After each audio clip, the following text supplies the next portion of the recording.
All right, let's get started today. So we're going to continue on with chapter 2 today. If we have time, we'll get finished with chapter 2. If not, we'll finish up chapter 2 on Wednesday. No problem at the beginning of class today. We're just going to dive right into it. On Friday, what we started doing is talking about hybridization, right? How we kind of rationalize the shapes of these molecules. And that's kind of the story that I want to make sure everybody gets, right? We're not creating some model out of unknown data, right? So that last week we introduced valence bond theory and hybridization, right? Hybridization of atomic orbitals. And what we said is that we're using this model, we're making up a model based upon observations that we've made. And the one observation that I referenced was the fact that when we look at methane, right, this is the structure of methane, right, carbon in the middle, 4 hydrogens around that carbon arranged in a tetrahedral geometry. So we learned about the tetrahedral geometry on Friday, okay? And when we observe methane, right, when scientists observe methane, what they observe is that every HCH bond angle is exactly the same, right? Every hydrogen-carbon-hydrogen bond angle is exactly 109.5 degrees. Right? And every hydrogen-carbon bond is the exact same length. Right? Every hydrogen-carbon bond is exactly 109 or 108.7 or whatever it is angstroms. Right? What you learn about carbon as an atom, right, is it doesn't match what we see when carbon becomes part of a molecule. Right? And I don't know if you remember the first day that we came in here, I said that in organic chemistry is kind of funny because we first learn about atoms, but atoms don't really exist, right? There's no such, in organic chemistry anyway, there's no such thing as just an individual carbon atom. That carbon's always going to be bonded to something, right? So we learn about the electrons and where the electrons go in atoms, right? But that's not a real representation of what those atoms are going to be doing in molecules or where those electrons are going to be in molecules, okay? And so what we're doing, right, is we're observing the real world. The scientists have observed the real world. They've made this observation, right, which doesn't really jive with the way that we've laid out the atoms. And so we have to come up with a model to rationalize why do these molecules look this way, right? To reconcile the difference between the atomic picture of carbon, right, and what we see in the real world whenever we look at molecules with carbon. And what we've come up with, right? So what we're saying is in carbon, it's the valence electrons that do the bonding. So we have 4 valence electrons. And when we draw out the atomic model for carbon, you can see that 2 of those valence electrons are in the 2s orbital, right, paired up. And then 2 of the valence electrons are a little bit higher in energy in the 2p orbital. And we said if we have 4 electrons, different energy levels, then there's really no way of getting, right, 4 bonds of equal length, of equal strength, if we have different types of electrons. So what organic chemists have done is they've come up with a model, again, called the valence bond theory.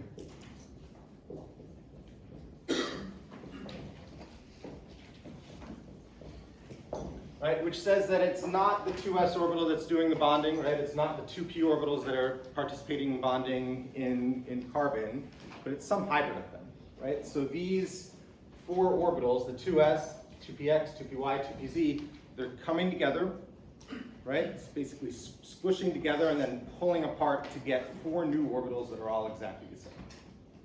Okay, this is not actually happening, right? This is just a model. This is just how we're rationalizing the bonding in methane, how we're rationalizing the bonding in organic molecules. And it's a model that fits pretty well for what we need to do. If we started playing around with math, right, this model probably wouldn't fit. We'd have to go more to quantum mechanics, right? But for observation, what we see in the lab, what we analyze in our labs, the valence bond theory works for us. It's a model that gets us far enough, all right? So when we think about carbon, what carbon is doing, again, the bonding is not coming from a circular spherical 2s orbital and then 2p orbitals, but when we hybridize, we're taking that 2s orbital,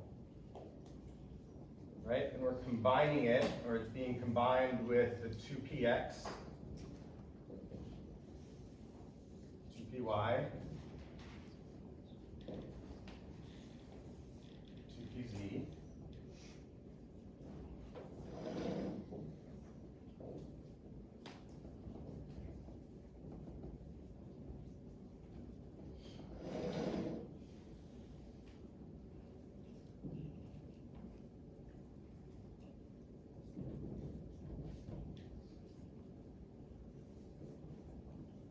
All right, and so we're taking those 4 orbitals at the beginning, we're squishing them together, pulling them apart, and we get 4 new orbitals that we refer to as sp3, right? And that sp3, it's not some magical word, right? It just comes from the fact that we're combining one s, right? So there's one s with no exponent over it, right? And then 3 p orbitals, so we have a p here with an exponent of 3 over it, right? That's all that means.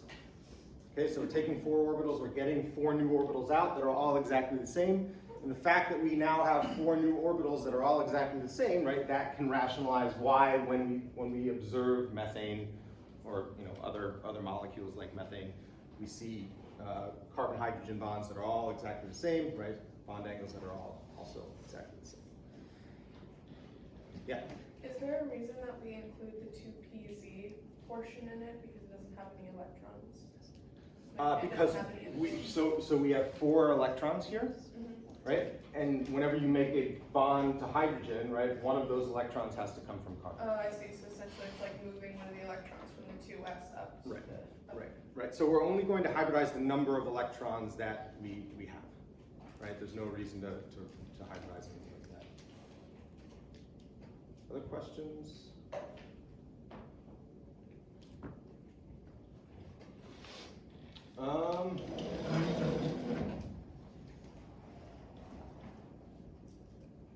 So let's look at another simple molecule, borane.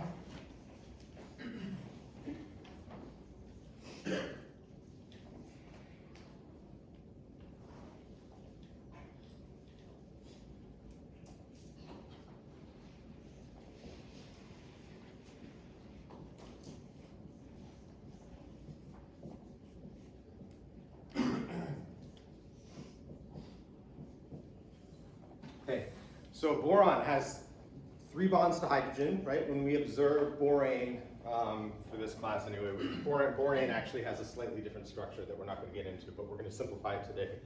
Right? When we observe borane, we can see that those BH bonds are all going to be the same length, right? And they're all going to be the same strength. All right? And the BH bond angles are all exactly the same at 180 degrees, exactly 180 degrees. Or not 100, 120 degrees. All right? When we think about the hybridization of boron, right, we have 3 valence electrons. So how many bonds or how many orbitals do you think we need to hybridize? 3. Good, right? And so when we hybridize BH3, what we're going to be doing is we're taking the s orbital, 2s orbital, right? 2p, we'll say 2px and 2py. It doesn't really matter, just 2 of the p's.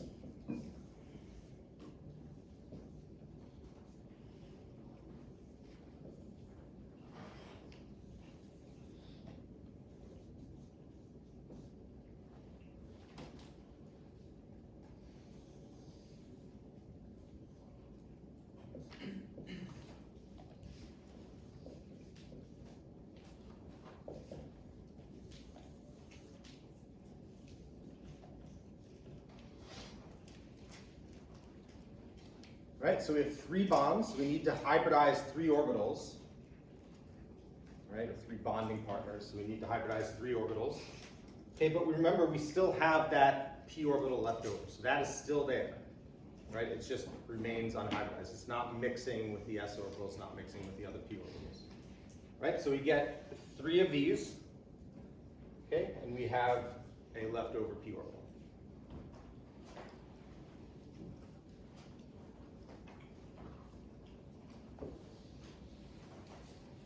Right, so let's think about what that looks like in terms of bonding. Why do these orbitals matter? Right, so we have our boron center. Okay, and around boron we should have 3 sp2 orbitals, right? And if we have 3 sp2 orbitals, how do they have to be arranged? What geometry are they going to be in? We have 3 areas of electron density. Good, trigonal planar, right? They have to adopt a trigonal planar geometry. So we're going to have one here, right? So this is going to be an sp2. Right, so you can see when we look at these hybrid orbitals, right, sp3, sp2, you can see why they're hybrids, right? They have a little bit of S character, right? So you can see it has a big ball up top, right? But there's also some P character, right? And the fact that there's a node in the middle and then a small lobe at the bottom, right? So when we call them hybrid orbitals, they're truly hybrids, right? A mix of the S and the P shapes. All right, so we have an sp2 here, and then I'm gonna get rid of this little tail because it doesn't matter that much. Right, and then they're gonna be arranged in a planar fashion. Right, so hopefully everybody can see I've drawn this sp2 so it's kind of pointed out this direction, right? And the sp2 in the back, I've tried to overlap that so it's showing it going back and forth.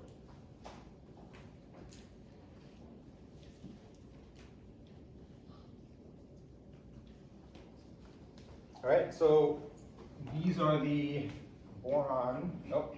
Okay, so and then we have one leftover orbital, and where does that orbital go, and what does it look like?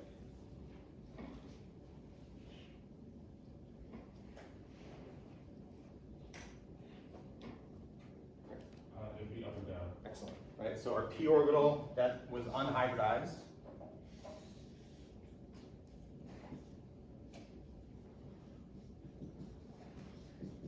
Right, it's there. If we want to put an electron into the system, that's where it would go, right? But right now there are no electrons. But that orbital would sit above and below the plane of that boron. Why is it above and below? That's the farthest it can get away from the other orbitals, from the trigonal. Other questions? Okay, so this doesn't yet explain bonding, right? So these are the atomic orbitals.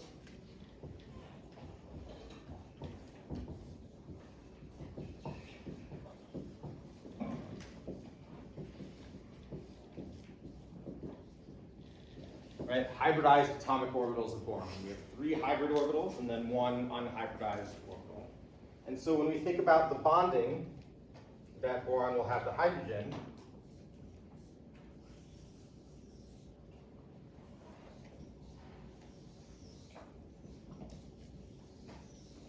Right, what we see is that the 1s orbital of hydrogen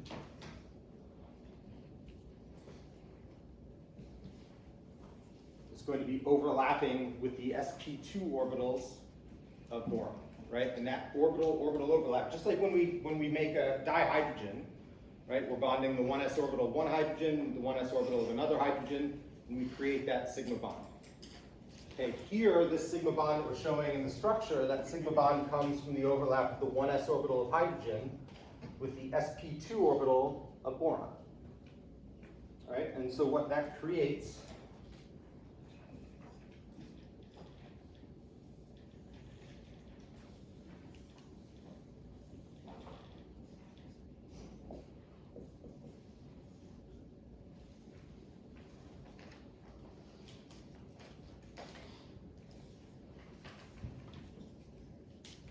is a molecular orbital picture of boron.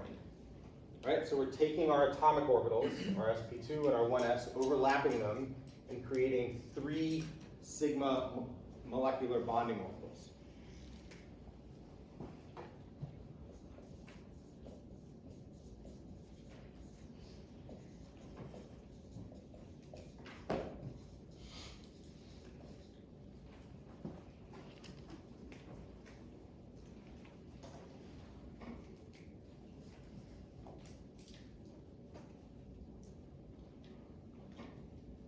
Right, so difference between atomic and molecular orbitals is very important. So who can tell me the difference between atomic and molecular orbitals based upon what we've talked about so far? Yeah. Atomic orbitals kind of keeps them separate, like between atoms, but molecular shows them like once they're bonded. Good, right? So atomic orbitals, there's no overlap with anything else, right? It's just the orbitals around an atom before we put that atom in a molecule, right? The molecular orbitals show the actual bonding, right? Show how 2 orbitals or result from 2 atomic orbitals overlapping with each other, right? So here, right, before we put these 2 atoms together, there's an electron in the sp2, right? And there's an electron in the 1s. Those would be atomic orbitals. Once we combine those atomic orbitals, now those two electrons are being shared between two atoms, right? And that represents a bond, so that's a bonding molecular orbital. Yep, questions about that? No questions. Okay, let's take a look at another sp2 center.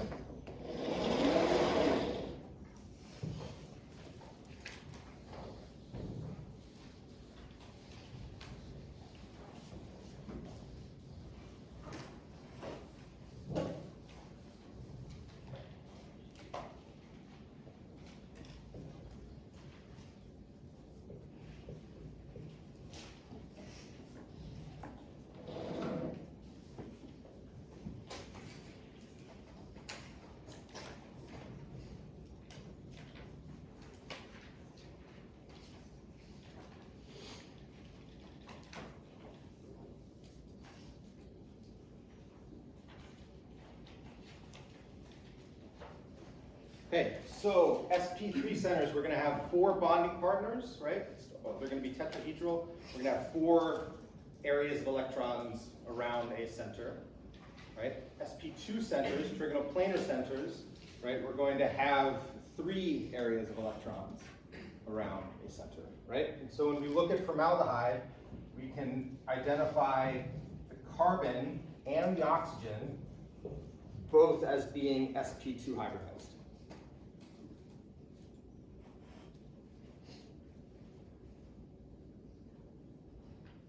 All right, if we look at carbon, carbon would be sp2 hybridized because we have 1, 2, 3 bonding partners, right? So 3 areas of electron density.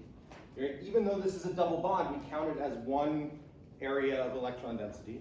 Oxygen's the same, right? Oxygen is going to have 1, 2, and then 3 in the double bond areas of electron density. Okay, questions about that? Okay, so knowing what that carbon and oxygen are sp2, what are those centers, what are those atomic centers going to look like in terms of their atomic orbitals? Yeah. Like trigonoplanar geometry? Excellent, right? Just like we drew for boron, right? So all sp2 centers are going to look exactly the same, right? The only thing that is different is the letter that we put in the middle of that center, right? So if boron is sp2, we just put a B in the middle of that center. Here, if carbon is sp2, we put a C in the middle of that center.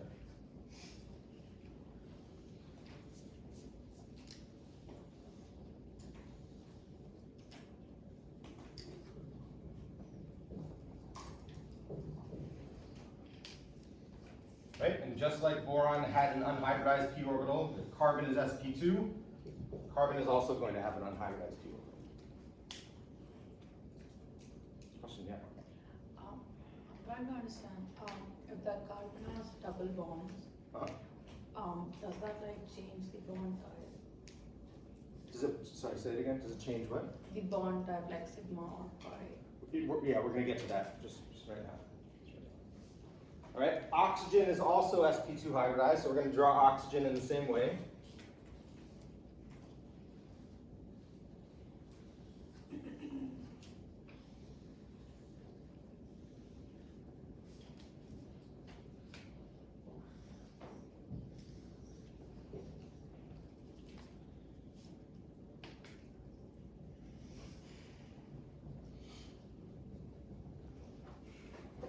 Right, so you can see those 3 atoms, carbon, oxygen, boron, right, all sp2, I've drawn them all in exactly the same way.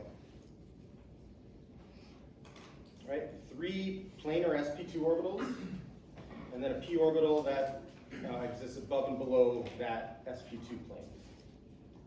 Right, I drew them in a certain orientation, right, but they're all exactly the same orbitals involved.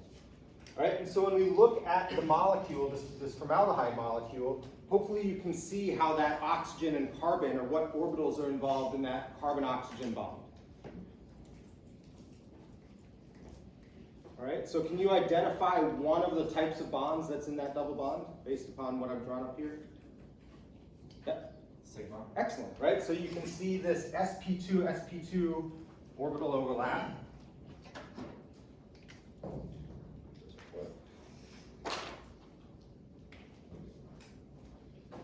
right, results in the formation of a sigma bond. Right? Sigma bonds are just single bonds, basically. Right? They can come from the overlap of s orbitals with hybrid orbitals, or they can come from the overlap of hybrid orbitals themselves. Okay, so a double bond, one of the bonds of a double bond is a sigma bond. What's the other one? A pi bond? A pi bond. Do you know how that forms? Yeah, it would be the upper two p modes and then the lower ones. Good.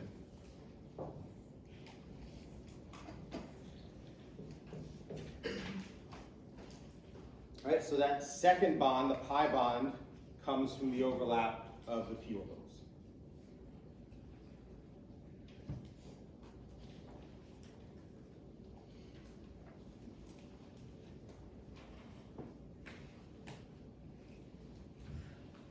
All right, what about hydrogen? Where are we going to put hydrogen, or how would we draw hydrogen in here?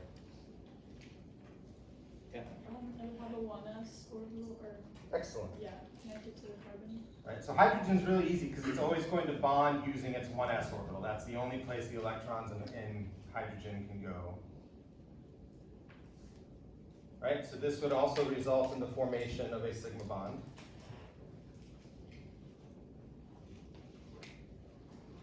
Okay, and then finally we have non-bonding electrons on oxygen. Where do we put those? Yeah. And the p orbitals? Excellent. All right, and so you said the p orbitals? Yeah. No, not p, not p. Yep. And the remaining two sp2s. Excellent. All right, so they're just going to sit in the hybrid orbitals. Right, so they're in hybrid orbitals, but there's nothing, the two electrons, right? So you can't bond them to anything. Right, so this is the atomic orbital picture of formaldehyde. If we look at the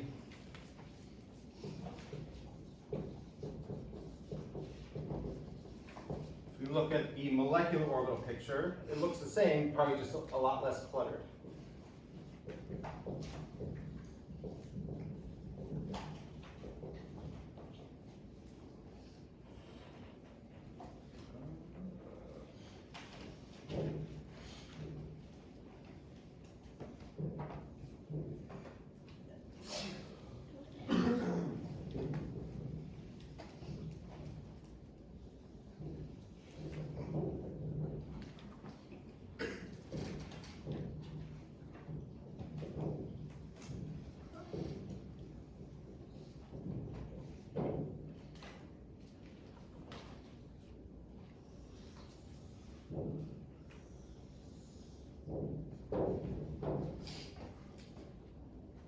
Right, so that's the molecular orbital picture. Right, so you can see all the sigma bonds. Right, we have a sigma bond between each hydrogen and carbon. Right, a sigma bond connecting the carbon and the oxygen. Right, and then a pi bond connecting the carbon and the oxygen. Question? How do we know if we have to occupy the p orbitals? Just because, like, we have written out like the p orbital, but it's empty for the other. How many electrons? How many valence electrons are in boron? Three. 3, right? So we can only have 3 bonding partners, right? And so there can't be, another electron or pair of electrons in there just because there aren't any, right? When we look at oxygen and when we look at carbon, there are 4 electrons in carbon, 6 electrons in oxygen, right? So there are going to be enough electrons there to fill that empty orbital. Does that make sense? So say like on an exam we were asked to draw the atomic orbital, do we include the pi bonds and the sigma in that? I don't have exams made, right? So I can't really remark on what I want in exams. But if we were to draw the atomic orbitals, is drawing the sigma and pi part of the? I'll be clear on exams. Okay. And if there's any confusion on the exams, that's what I'm asking. Yeah. So it's just hard for me to answer questions on exams that haven't been made or questions that haven't been formulated. All right, questions? Any other questions? Okay, so when we look at the molecular orbital picture, what is the orientation of the pi bonds relative to, or the pi electrons relative to the rest of the molecule? They're separate from it. They're separate, all right? How? Good, right? So it's the orientation of these pi electrons is super important, right? This gives us information about the shape, right? The areas of electron density around the molecule. But you you can see the hydrogen, this hydrogen, the carbon, and the lone pair, right? They're all in one plane, right? So this hydrogen is coming out, that hydrogen is going back and forth, so this is kind of a flat molecule. And the pi electron density sits above and below that plane. Super important, right? It's not, sticking out this way, it's not off to the side, right? It's above and below that plane. So does that mean that a property of pi bonds, because like it can't rotate, it would always be linear? Good, yeah. Well, not linear. Or not linear, but like in that way. Yes, yeah, yep, exactly. Right. The other thing that I want to point out is, when we draw the pi bond, right, the pi orbitals, you can see that there's a volume of space above, right, and a volume of space below.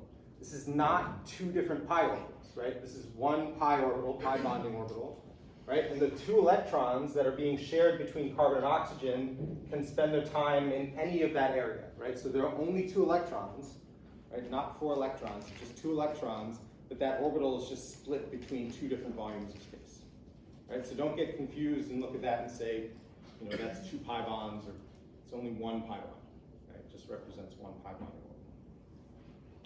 Questions?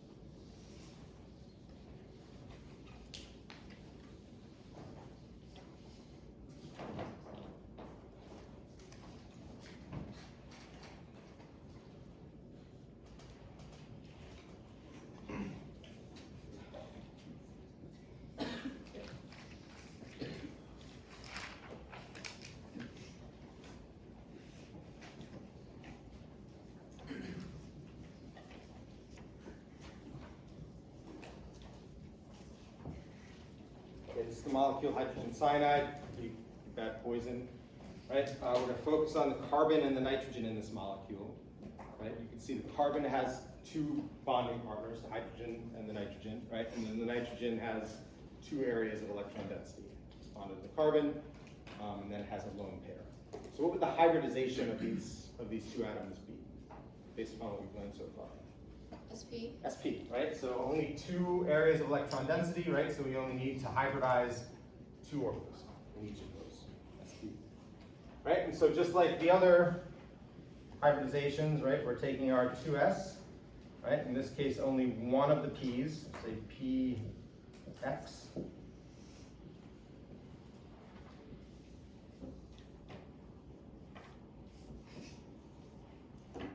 Right? We make an sp hybrid. It's just called an sp hybrid because we're just taking one s and one p orbital. Right? And then we have left over our 2py and then our 2p. Right? So knowing this, see if you can come up, just take 5 minutes or so, see if you can come up with an atomic orbital picture of hydrogen cyanide. Right, see what you can draw. Help each other, talk to each other if you need to.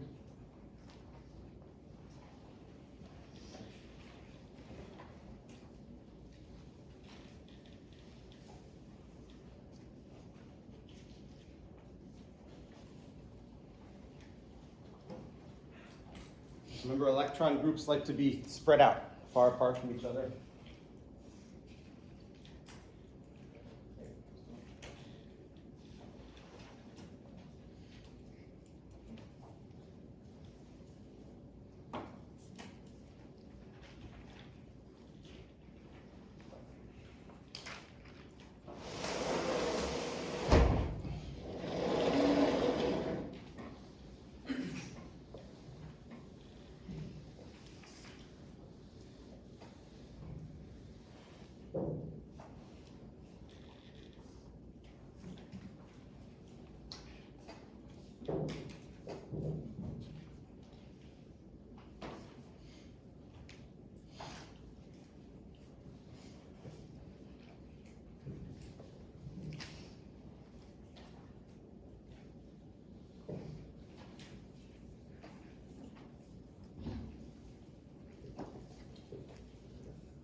hybrid orbitals, carbon if it's sp atoms, that means there are two hybrid orbitals. Because one coming out one side.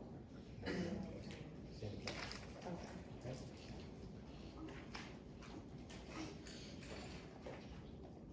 So,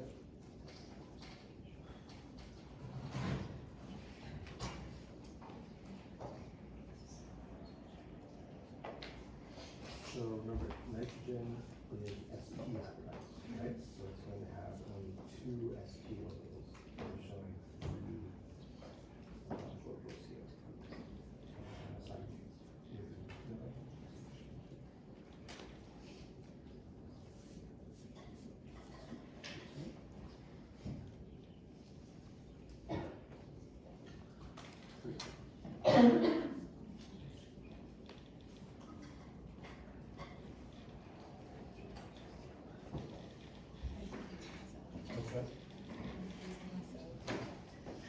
So just think, each atom is going to look the same, just like the sp2, right? sp2 is going to have three sp2 orbitals and one orbital or not.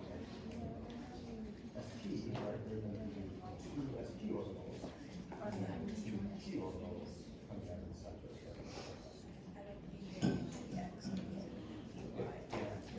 Yeah, so just label them. All right, how many people have a molecule drawn up? A few of you. How many people need more time? Anybody need more time? I'll give you another minute or so. Right, if you have something drawn out and you haven't checked it with anybody, just turn to your neighbor, see if they have the same thing. And work together if you can.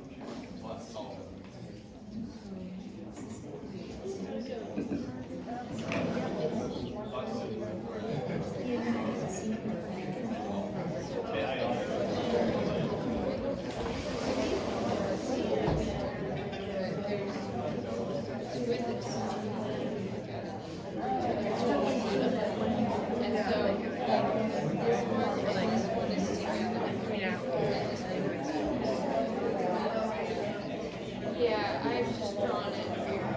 But yeah, that's what I was like, I was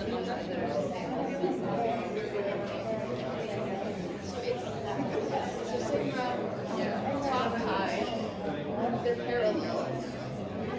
So sigma.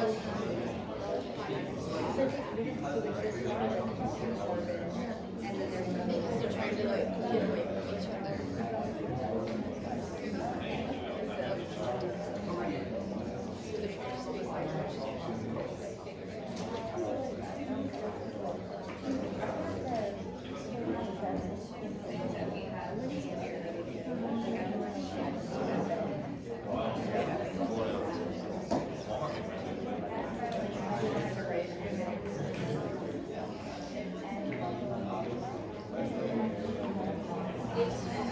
All right, so let's go over this. Okay, so whenever we looked at the molecule formaldehyde, right, we bonded carbon to oxygen, and we said that both of those atoms were sp2, right? And when we drew them out, right, you can hopefully see that even though one has a C in the middle and one has an O in the middle, in terms of their atomic orbitals, they look exactly the same, right? We could put any atomic symbol in these, right, or any letter, any picture that we wanted to, okay, but both of these centers look exactly the same, right? So likewise, if these are both sp centers, right, these both have to look the same. And just like these line up so all the orbitals, match and are parallel and can overlap, right, these orbitals also have to do the same thing, all right? So let's think about what an sp2 orbital looks, or an sp orbital looks like. I'm gonna just use a big black dot as the center atom, right? Because this can be a carbon, it could be a nitrogen, it could be an oxygen, right? It can be any number of atoms that can adopt a linear geometry, right? We're gonna have two hybrid orbitals, so two sp orbitals, right? And those need to be as far apart from each other as possible, right? So there's gonna be one coming out one side and one coming out the other side. Right? I could have drawn them up and down, I could have drawn them diagonally, it doesn't matter, right? As long as we're just trying to show that those two sp orbitals, they're linear, they're trying to be as far apart from each other as possible. Yep? Questions about this? Okay.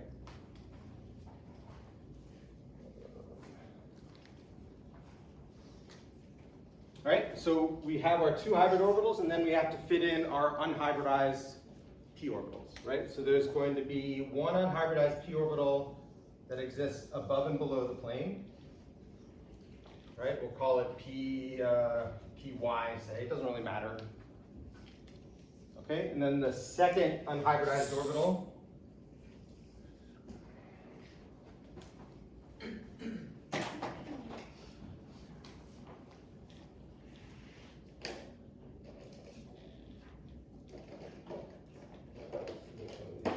guys can see.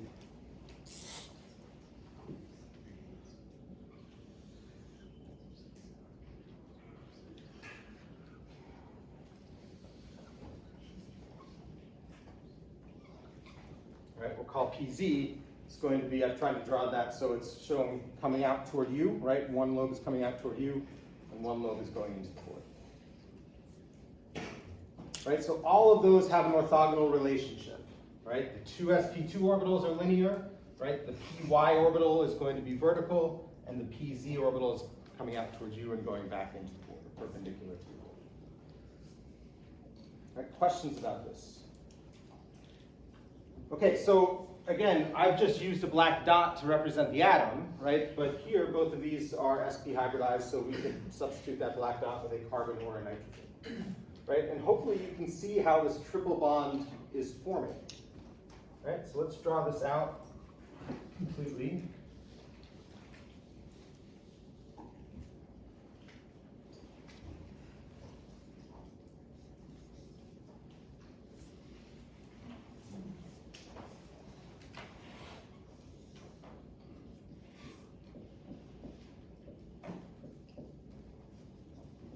Right, so nitrogen and carbon both get an sp2 orbital.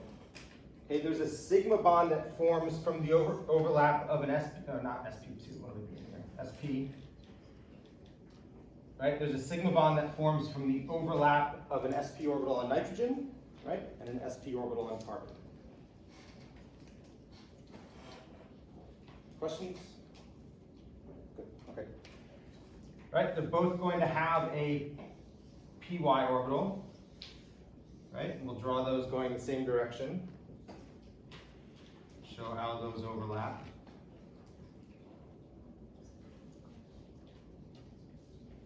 Right, and the overlap of the 2 py orbitals is going to result in the formation of 1 pi bond.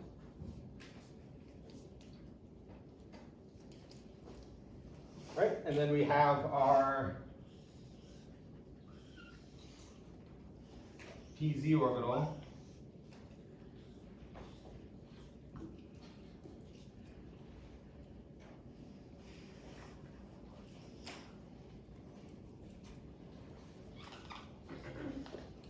Kind of sucks, sorry about that. Right, which results in the formation of another pi bond. Right, and then finally we have our hydrogen in the 1s orbital.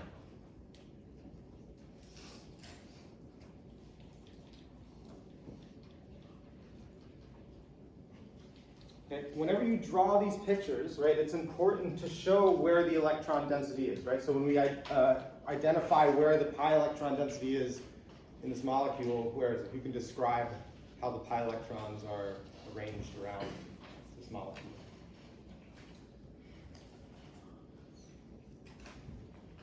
Yeah? Above and below, and then like this side, and then behind it. Excellent, right? So there are 2 pi electrons, 2 electrons that share their time in the pi orbital above and below, right? And then there are 2 other pi electrons that share their time in the p orbital in front and behind, right? And those two don't mix, right? We don't have 2 electrons jumping up from here and going here, right? Those 2 are always going to be there. That forms 1 pi bond, right? And those 2 will form the other pi bond. There's no mixing. Right? Questions about that? Yeah? Does the nitrogen on the end, does that still get the 2 electrons? Excellent, good, yeah. So that's the only thing we're missing, right? Our non-bonding electrons. Right? Those are going in the other end of the nitrogen in the other sp orbital.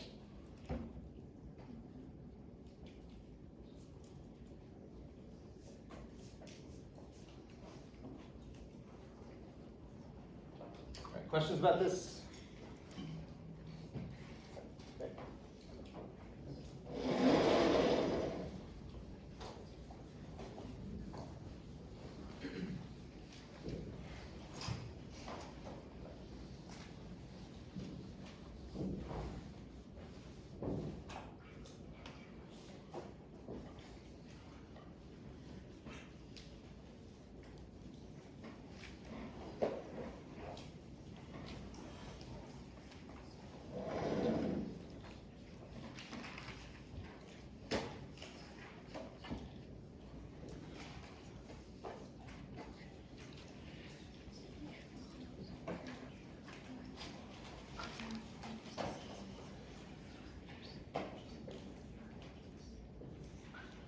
Okay, this is a molecule called a isocyanide.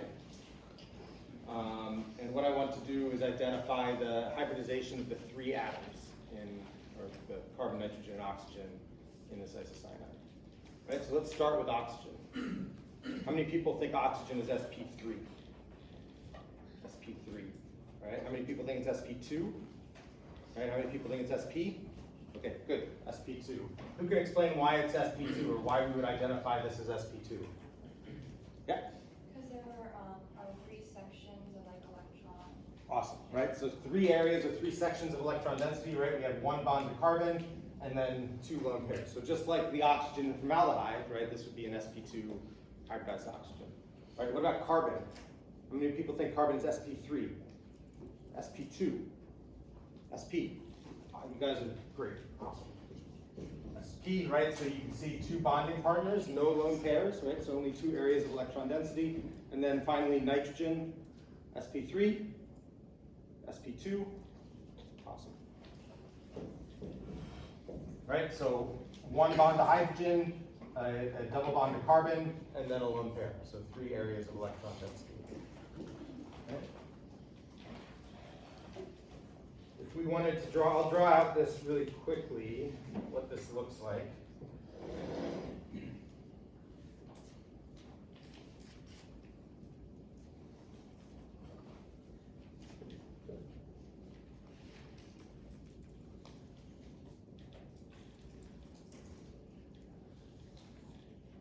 Actually, I'm going to draw the molecular orbital picture.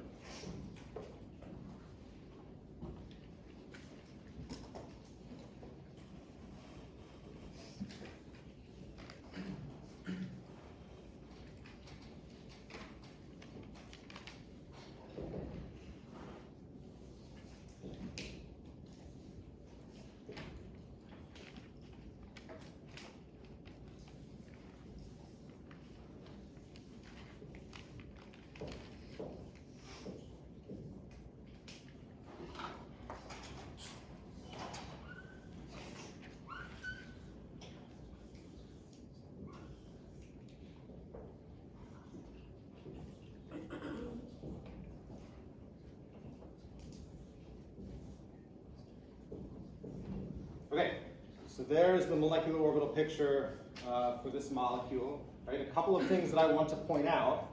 Right, you can see that central carbon is sp hybridized, so it's going to take the same shape as the other sp orbitals that we've already drawn.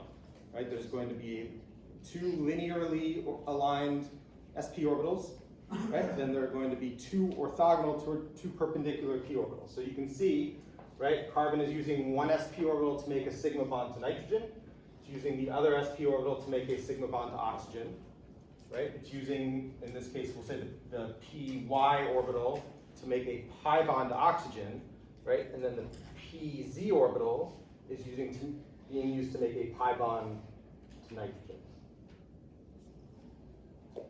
right? So what you need to understand about this is that the pi bond going to oxygen, that pi electron density, in this case, is above and below, right, on the board. In the plane of the board, right, but above and below that sigma bond. Right? The pi bond to nitrogen, that pi electron density is in front and behind the board, right? Because that's the orientation of the second p orbital on carbon. Right? So we don't have, when we have these systems where we have 2 pi bonds or 2 double bonds in a row, right, that pi electron density is not all on the same plane, right? There's one going one atom, it's above and below. Going the other atom, it's going to be orthogonal. In this case, in front and behind. I just have a question. Sure. If I'm asked an atomic orbital of this, and if I'm asked a molecular orbital of this, while drawing it structurally, the only thing that changes, like, that turns into one area. What do you mean, the only thing that Like, changes? in our atomics, we show two orbitals like overlapping each other, and then we are drawing the molecular, we just draw them as, like you have drawn on the board for the sigma bonds. Yeah. So I mean, you know, if I ask you to draw these on an exam, I'll ask you, draw me the atomic orbitals, right? Or I'll say, draw me the molecular orbitals, right? So if I ask you to draw me the atomic orbitals, you would draw in all of the hybrid orbitals, right? If I ask you to draw me the molecular orbitals, this is what I would expect, right? Show me the sigma, right? After those atomic orbitals overlap, show me the sigma and the pi bonds and where they are. Right? When you draw these pictures, I expect you to be able to convey some sort of three-dimensionality. Right, so if you start drawing, say, hydrogen cyanide on an exam,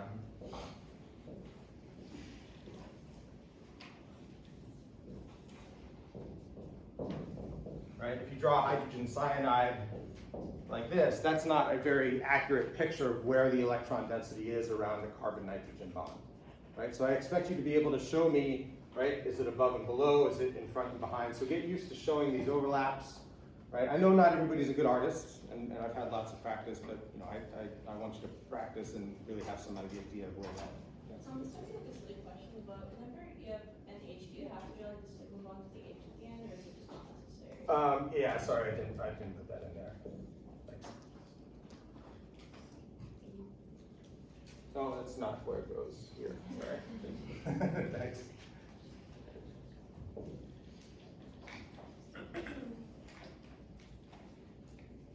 Any other questions? All right, we're about out of time, so I think we'll stop there.